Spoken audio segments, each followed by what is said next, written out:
Tornado is an Intamin inverted coaster at Parque de Atracciones de Madrid. This is a much rarer model than the Vekoma or Balja or Mabillard inverted coasters you typically find at parks across the globe. And in this review, I will explain how the ride experience differs from the far more common inverts from other manufacturers. Balja or Mabillard debuted the inverted coaster in 1992 with Batman the Ride at Six Flags Great America. This ride sent shockwaves through the industry. The ride received rave reviews. Guests loved the intense ride experience while seated beneath the track. It better simulated the sensation of flight. Vekoma fast-tracked their own inverted coaster afterwards, premiering the Suspended Looping Coaster or SLC in 1994 with El Condor at Walibi Holland. These rides were cheaper, allowing them to spread like wildfire. However, they are infamously rough ride experiences chock full of headbanging.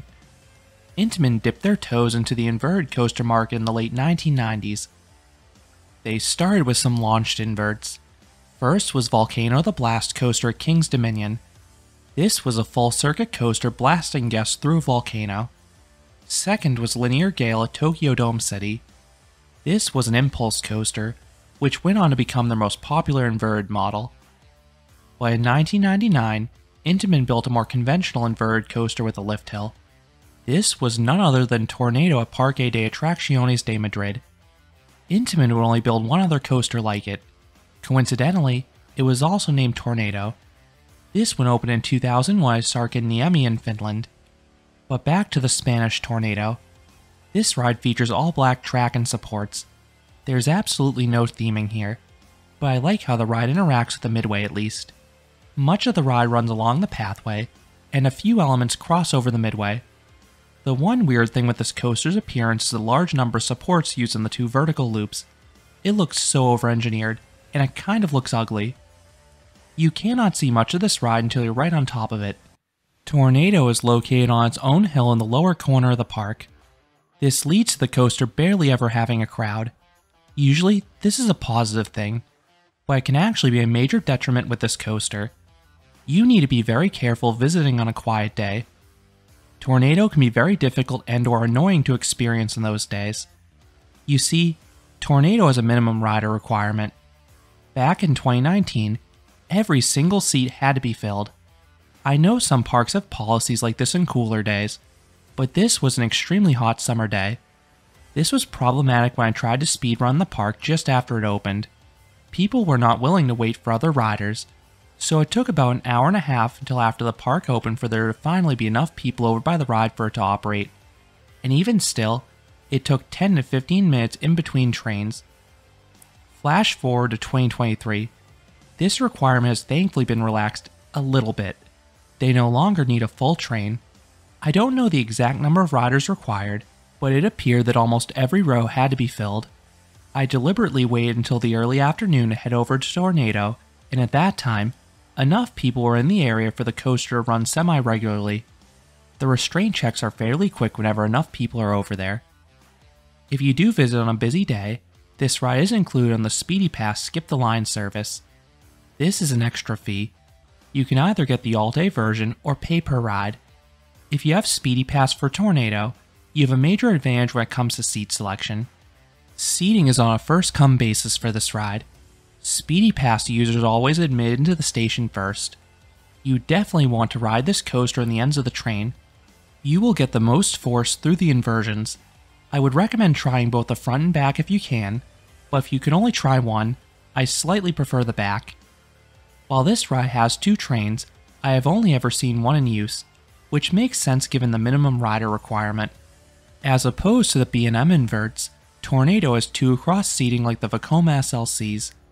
There are 12 rows in total, so the train holds a maximum of 24 riders, but there is a key change with how the train is set up though. Rather than having independently articulating rows like the B&M or Vekoma inverts, there are 6 cars with 2 rows of 2. Riders are secured by over-the-shoulder harnesses with a secondary external seatbelt. These are identical to the restraints found in the impulse coasters. Now unfortunately, these restraints are less accommodating than the inverts from other manufacturers, so this definitely could be a difficult fit if you're on the larger side. Once dispatched, you roll out of the station, slightly turn right, and ascend the 98-foot or 30-meter tall lift hill. Unfortunately, the Intamin models have a catwalk beneath you unlike the Vekoma SLCs, so you don't get the same sense of height until you're at the very top. Once at the top, you level off for a bit of a pre-drop. Then you have a twisting drop to the left.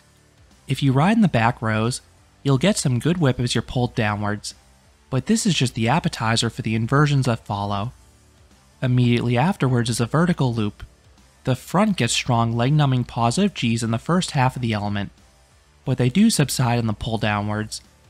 The opposite happens in the rear rows. You get solid Gs into the maneuver, but you are viciously whipped through the second half of it. The Gs are incredible. It feels like the loop wants to rip your legs off. The forces are most consistent towards the middle, but they're not quite as intense, so I personally prefer the sharp spikes and positive Gs you get at the ends of the train. This is followed by a wide turnaround over the midway. It's pretty forceless up front, but the second half of it does have some okay force in the back as you rebuild speed. Then comes another vertical loop. It rides pretty similarly to the first one. Those up front again get pummeled with positives into the loop, while those in back get fantastic whip and sharp positives coming back down. You then have a wide sweeping turn. It zips past some trees and has decent force to it. Then comes the snappiest inversion on the ride, the corkscrew. This thing is intense. You are abruptly rotated 360 degrees. You have the crazy whip of a wing over on the Batman the Ride clones. In front, it feels like you're pushed into it. In back, you are absolutely yanked through it as you uncork. Tornado then has an upwards left turn. It has good leg tingling forces up front. The forces do weaken as you move back in the train, but they're still decent. Then comes a downwards helix. It is mild towards the start, but has solid force by the end. The forces are stronger towards the back, as you really will feel the blood rush to your feet as you rebuild the speed. You then have one last turn and hit the brakes. You then return to the station, ending the 2,625 foot or 800 meter long coaster. What about this ride's smoothness? The tracking is pretty good, but because the restraints get so close to your ears, you can lightly tap your head in the directional changes. That's why I recommend leaning forwards. When I did this, I had absolutely no comfort issues with the ride, but what about the pacing? While the individual elements are all good, they each have an ebb and flow to them. Rather than having consistently great forces through their entirety, many will let their foot off the gas slightly and then slam you with positive Gs.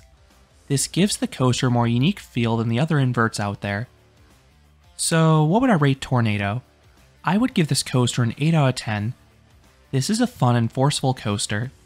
The 3 inversions will offer substantial whip on the ends of the train. Then there are several spots of strong positive Gs, both on those aforementioned inversions and a handful of the turns. The pacing is a tad wonky through the elements, and it is possible to get a little head banging if you don't lean forwards, but this ultimately is a very enjoyable coaster. I honestly take it over quite a few of the B&M inverts because of the more unique feel and power, and I definitely prefer it to any of the Vekoma SLCs. But how does it compare to Sark and Niemi's Tornado? I do prefer its Finnish sister. That one is a tad smoother, and the ride has more variety with those 2 hang-time-filled Heartline rolls in the second half. The one through the underground tunnel in particular is really special. So those are my thoughts on Tornado at Parque de Atracciones de Madrid. What are your thoughts on this Intamin invert? How do you think it compares to the other inverts out there? Let me know down in the comments. If you enjoyed this review, I would appreciate it if you gave this video a like, and you considered subscribing, because there'll be a lot more roller coaster and amusement park videos here at Canopy Coaster. Thanks for watching.